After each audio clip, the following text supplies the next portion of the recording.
Okay, welcome to Tape 2 of the Yellow Pages Bootcamp audio training program.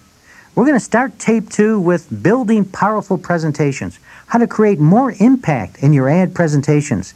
Now, we're going to give you a lot of techniques and a lot of different concepts, all of which are designed to maximize your effectiveness when selling Yellow Pages and creating that ad presentation in front of your customers. Let's begin with the technique of delivering your ad presentation. Now, I'm going to walk you through a technique that when introducing a piece of speculative copy or your ad presentation, how to set the stage to maximize value. Now, what I recommend first of all is when you have a piece of artwork that you paste it in your directory exactly in the heading and where that ad would have fallen if that particular ad was purchased with a book on the street. As you deliver your presentation to your prospect, open your directory and have your ad sitting there in the book itself. Before you begin to deliver your information, take out the Rascal Factor visual, set it next to your presentation, or open your binder to your Rascal Factors and deliver it this way. Mr. Prospect, I'm recommending that you go with a half page under the heading of restaurants, and here's why. We know that there are certain factors that, when included in your representation, influence people to buy from you instead of your competition. In our business, we call them the Rascal Factors. Rascals stands for reliability, authorized brands, special features, completeness of service, illustration and location, and of course, all the ingredients that make up the information for your company. These Rascal Factors will allow somebody to respond to your ad favorably because there are certain questions that all consumers have when they go to the directory, and the business that answers those questions the best gets the call or gets the business. Now, that's a way of introducing your ad program. Now, as you walk through this representation, I suggest that you build the information in the ad based on your fact-finding information, your needs assessment that you created earlier in the presentation or on your first visit. And you keep feeding that information back to your client, building an ad based on not what you say, but what that prospect said in the interview. And here's how it could work. Mr. Prospect, you told me that you were in business for 37 years, and that's reliability. When people go to the directory, they're influenced by somebody who's been around a long time, and they can trust doing business with you. So I incorporated in business for 37 years right here at the top of your representation. We've also included all the authorized brands that you carry, that you market with your operation. And of course, your special features. Now, you told me that what sets you apart from your competition is that you're the only restaurant in town that specializes in home-cooked recipes. And every day you bring fresh produce in and you create all of your sauces and your dishes from scratch every morning. You see, that's a special feature that sets you apart. And we know that people respond favorably to that when they're looking for a restaurant to dine in the directory. And C for completeness of service. Now, one of the things that you mentioned is that you're open later in the evening, especially on weekends. And you'll even deliver certain home-cooked meals to people's homes if they live in a certain radius. See, that special complete service is something that'll make the difference. And of course, I incorporated your new illustration from your menu right in your representation. And we've also identified the locations of the areas that you will deliver to. These Rascal Factors will make a tremendous difference in the way people respond to your representation. Now, when you build an ad program using the Rascal Factors and feeding those Rascal Factors back to your client based on the things that they told you, now this becomes a representation or an ad design that they created, that they actually created in their conversation. It's a tangible picture of what they mentally identified about their business.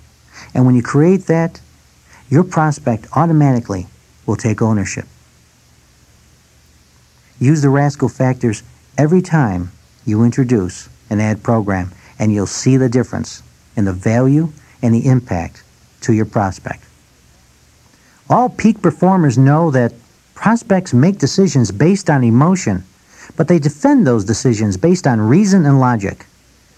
And knowing this, when we make our presentations and we're delivering an ad presentation based on all the emotional value of what a business is about, we must back it up with good reason and logic. I'm going to talk about a few techniques now that are incorporated into your ad presentation that will make the impact of emotion and reason and logic to cover all the areas that a prospect needs to make a sound business decision and avoid buyer's remorse. Now, we know they make decisions based on emotion. So when we're going through the Rascal factors in our ad presentation, we're talking about all those emotional values that one has regarding their business, their goals, the needs, the gaps, being where they are now and where they want to go next year.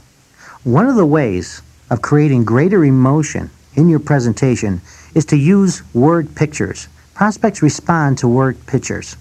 Word pictures make your ad presentation come alive and make an intangible come alive with a tangible result. Here's an example. Let's go back to the restaurant presentation. Mrs. Prospect, I'm recommending a half page under the heading of restaurants. And what I'm trying to create here is for an opportunity that when consumers go to our directory, they respond to the same feelings I have just by sitting here with the ambiance of your restaurant and the way that you have it decorated with the warmth. And of course, the smell of that garlic bread coming out of your kitchen. When they open our directory, they'll get the same feelings I do just sitting here. And what I want them to do is pick up the telephone and call you for a reservation or walk in that door for lunch or dinner. That's an example of word pictures. You make that ad come alive with certain words that only you can incorporate because you've designed this program yourself. Next technique. Every prospect has a hot button, and we must continue to appeal to that hot button all the way through our presentation. One of the best ways of identifying a customer's hot button is during your interviewing process is to ask this question. Mrs. Prospect, what sets you apart from your competition? Why do your customers prefer to buy from you as opposed to anybody else in the same industry? Here's why we ask this question. We know that every prospect has a certain feeling about their business that sets them apart, and it creates a uniqueness that they brag about. And when you talk to them, they're willing to talk about this uniqueness at great length. This uniqueness is what they identify as their personal touch, and that is very near and dear to every business person. When you identify that personal touch and that hot button, you keep reincorporating that hot button all the way through your presentation. Next technique. We appeal to what we call the 3 Ps, pride, profit, and protection. People will buy your presentation based on pride, profit, and protection. And here's how you create the interest in the 3 Ps. I'll give you 3 examples. Let's start with pride. Mr. Prospect, you've been in business for 37 years, and you've made a lot of good business decisions to get your business to this position. We know that when they go to the directory and look for a hardware store, that this representation is consistent with what you've created already in the marketplace. People expect this kind of representation from a company that's the largest and the best known in the area. Now that's appealing to pride. Let's talk about profit. Now you can't really relate how much profit one will make from Yellow Pages, but you can talk about and appeal to what they can do with that profit. Again, we go back to the interviewing. We go back to those provocative questions that we asked during the fact-finding. Here's an example of appealing to profit. Mrs. Prospect, you told me you want to open up that second store across town. The kind of revenues that our program can generate could help you supply the cash flow